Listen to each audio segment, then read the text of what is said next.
Hello, my name is Adrian McAllister, and I'm just going to speak briefly about my experience of growing up in the Troubles in Northern Ireland from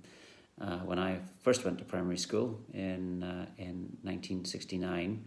all the way through to leaving secondary school to come to live in England, where I've remained ever since, initially to attend university. So, returning to Belfast in the late 60s, I was very lucky to live on the Antrim Road,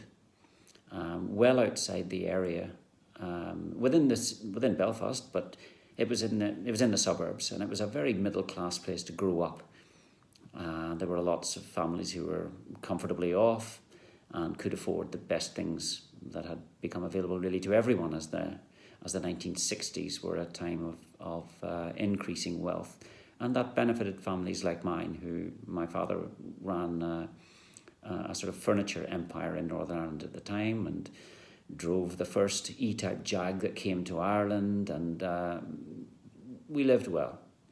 So when the Troubles came along in 1969, I went to the nearest primary school, and it was called Park Lodge on the Antrim Road, and I had a very comfortable and happy experience there. The Troubles never came to our door,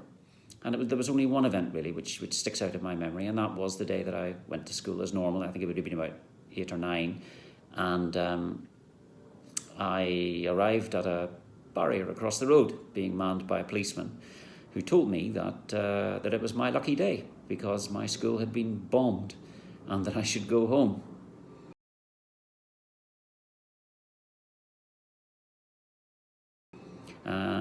As it turned out, it was the bar across the road which had been bombed, and the blast had taken out all the windows which lined the front of the school, including my classroom. But it was typical of the time that everything was back to normal by Monday, and I was back at school. So that really is the one and only way that it ever really affected me. I mean, if I'm prepared to ignore the daily drip of news, bombings, arson, assassinations, they're just awful life that many people who lived not too far from my front door experienced all the way through the Troubles,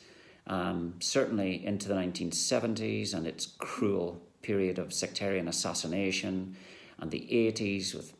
bombing and many atrocities that people even know by name. And that was in the period before the IRA and decided to take the campaign across and onto the mainland. So I went on to a boarding school, which further insulated me from the effects of the Troubles, because we were in it was an obscure location on the northeast coast of County Antrim, 4 miles from the nearest village, and it was a fairly stern and quite academic Catholic boarding school, which projected many of us off to universities around the world. So in terms of how the Trouble affected me, I got by very lightly indeed. My contact was almost nothing. I learned as a child and as a young adult to ignore the presence of British soldiers and police when I went into the city centre to shop for music and all the other things that mattered.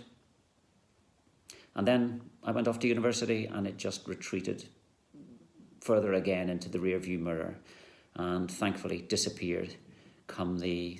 mid to late 1990s, when the